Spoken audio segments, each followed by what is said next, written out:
This is Drew with Boomer Music Company, your band and orchestra experts since 1976, and thepodcastingstore.com, the one-stop shop for all things podcasting and remote learning.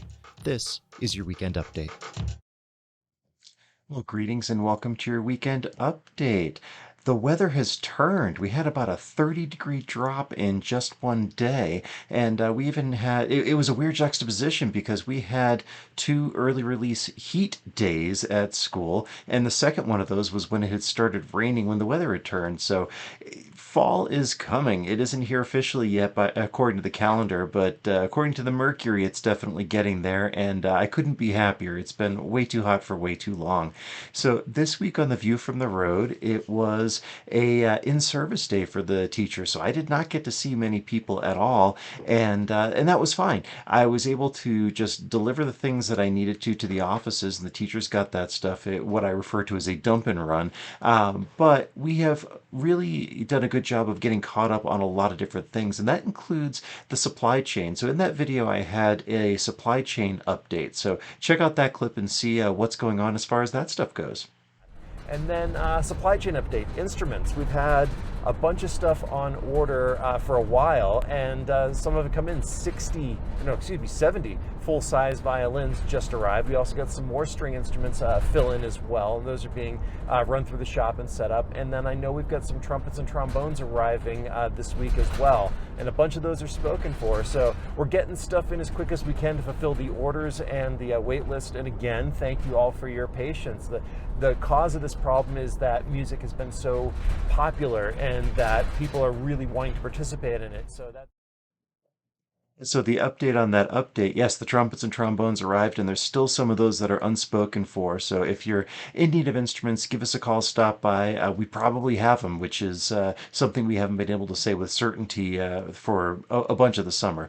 And then over on the Podcasting Store YouTube channel, I did a video explaining how to use the 32-bit float features of the F3 when recording a drum video and then compressing that signal in Davinci Resolve. What does all that mean? Well, compression is exactly what it sounds like. It takes the signal and it makes it shorter. And what happens is when you're speaking and playing an instrument, in this case drums, the drums overload the microphone and then the speaking can't be heard. Well, if we can bring down the level of the drums closer to this level of the speaking, then you get one nice smooth track, and you can only use you only need to use one audio source to record that.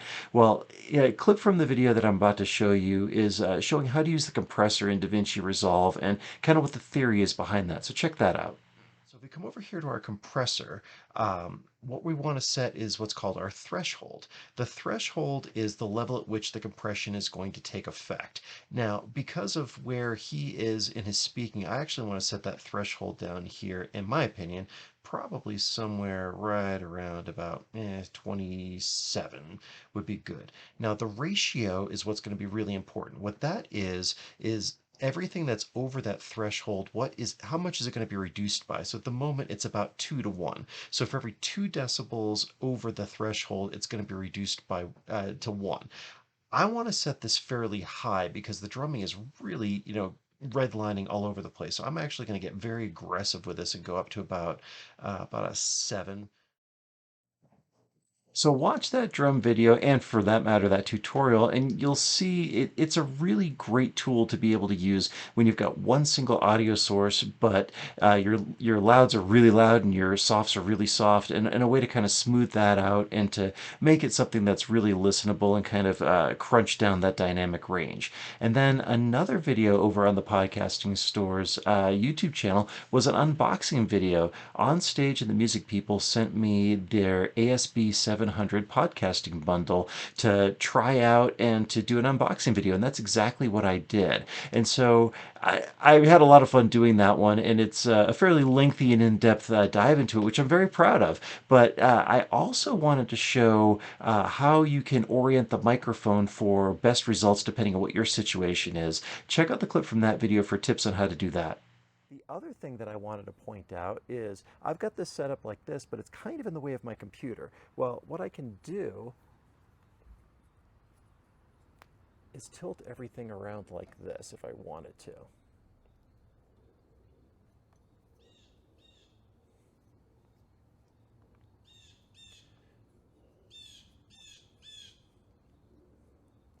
So now if I've got my microphone up here, I can see what I'm doing on my computer and I can work and it's not in the way. This is the way I do it when I record videos in studios. I've got a shelf above me that you can't see because the camera's pointed the other way, and I have my mic reversed. The microphone doesn't care whether it's upright or down. It cares whether it's forward or backwards. So if you're kind of running out So if you want an in-depth in all those components, that video has it all there. And as an aside, when I'm talking about reversing the microphone and which way it's oriented and all that, I'm actually using that microphone right now. So in that video, I did a very brief demonstration of the quality of it, but this entire video I normally do with my Heil PR40. Well, this time I'm using the AS700 microphone. So if you like the quality of sound that you're hearing from me here in studio, that's the bundle that I reviewed. So check that out. It's a really quality product. And then over on the Podcasting Store Medium page, I wrote about the time that my first quintet had a change in venue for rehearsal, and we inadvertently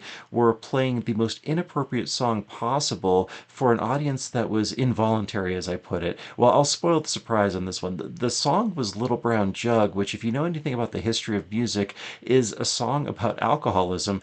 There was an AA meeting going on downstairs in the church, so as soon as I realized what was going on, we put a stop to that and I picked a different song. But needless to say, it was not one of my finest moments. But check out that essay over on the Medium page if you haven't seen it yet. That's your weekend update. As always, thank you so much for watching. Comment below, let me know what you want to see. Like, share, subscribe, check out the other videos in the channel, and we'll catch up with you next time.